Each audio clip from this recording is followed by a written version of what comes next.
Em 19 de dezembro, foi aprovado no Congresso Nacional o orçamento de 2026, enviado então ao Executivo para que ele seja então aplicado ou emendado. Esse orçamento destina 50 bilhões de reais para emendas sob controle dos parlamentares. Sejam emendas individuais, emendas de bancada e emendas de comissão. No mundo inteiro, isso não existe. Por exemplo, os 40 países mais ricos que se reúnem num clube chamado OCDE, nenhum deles existe emendas parlamentares. Nos Estados Unidos, Itália, Espanha e Portugal, existem emendas parlamentares, mas que correspondem até 1% do gasto discricionário desses países. Gasto discricionário é aquele que tem endereço certo para gastar. No Brasil, para 2026, estamos prevendo 24% do orçamento discricionário, conforme o orçamento aprovado pelos nossos congressistas. Da onde veio essa história? Na verdade, no Brasil, isso só começou com a Constituição de 1988, que passou a permitir que parlamentares criassem emendas, mas essas emendas não eram impositivas. Portanto, quem decidia se aprovava ou não continuava a ser o executivo.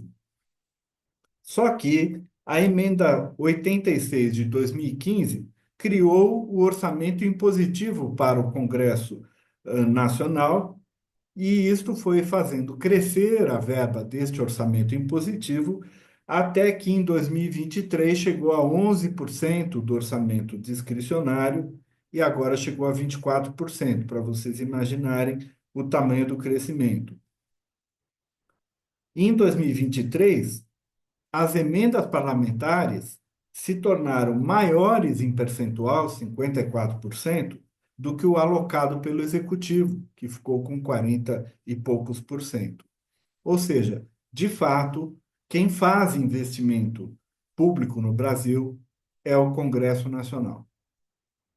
Em 2020, foi criada mais uma novidade nessa história: a transferência especial, que ganhou um apelido bastante evocativo, que ela é hoje conhecida como emendas PIX, visando eliminar burocracia e fazer chegar mais rapidamente ao seu destino os recursos alocados pelos parlamentares.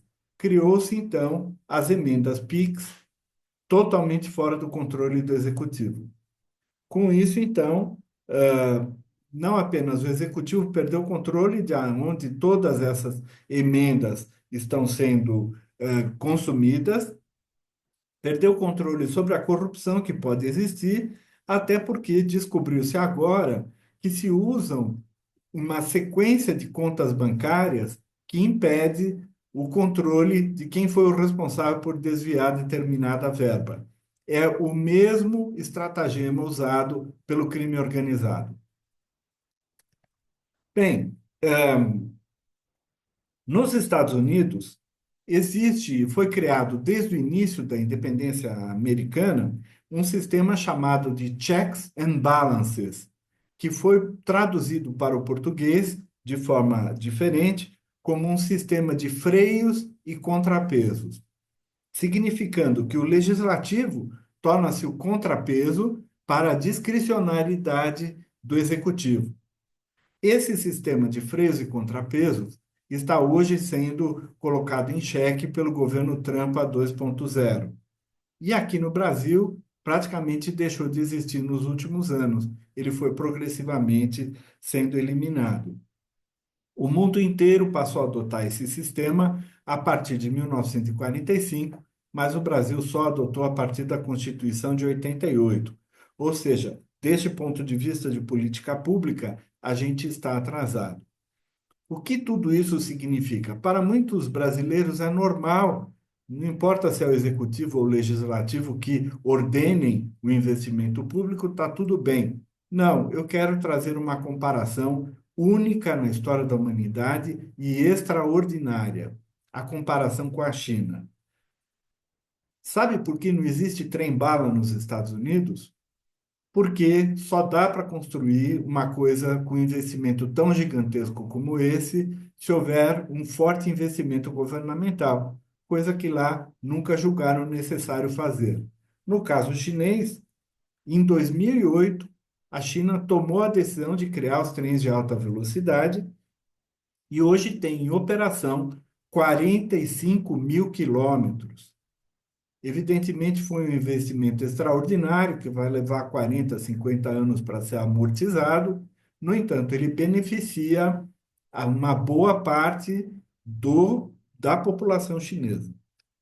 Outra coisa é o programa espacial. Enquanto os Estados Unidos começou logo após a Segunda Guerra Mundial, e em 1969 colocou os pés na Lua, nas últimas décadas, na última década, talvez nos últimos anos, grande parte do esforço que antes era concentrado pela NASA estatal passou a ser feito por empresas privadas.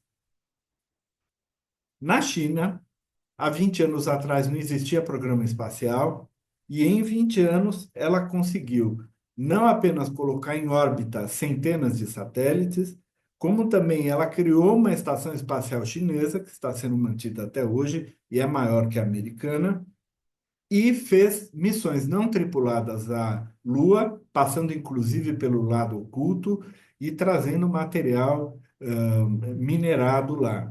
Ela está se preparando para minerar terras raras na Lua. Outro exemplo é a fábrica de cérebros. Os Estados Unidos detêm universidades desde 1636, com a criação de Harvard. E, de fato, tem uma população diplomada bastante significativa. São 68 milhões de norte-americanos com diploma de nível superior. A China tinha apenas 1 milhão de diplomados no ano 2000. Hoje tem 11 milhões. E esse número está crescendo exponencialmente no momento em que a China está fazendo as cidades universitárias espalhadas em todo o país. Outro exemplo é o salto tecnológico. O sistema de transmissão de dados usado nos celulares, o sistema 5G, foi criado por uma empresa chinesa, Huawei, com investimento estatal. Os veículos totalmente elétricos, que viraram líderes mundiais, criados pela BYD, também os painéis solares e a produção de baterias de todo tipo, em todos esses campos, que são os campos mais high-tech, a China lidera. Enquanto isso, os Estados Unidos não só se desindustrializou, como perdeu a liderança em quase todos os segmentos da tecnologia. Qual é, então, a razão para essa enorme disparidade e para esse crescimento extraordinário da China? É porque a China adota um sistema econômico que foi popularizado erroneamente como capitalismo de Estado, mas este sistema, ele guarda consigo a maior virtude do sistema soviético, que era exatamente um planejamento centralizado e investimento centralizado de forma radical.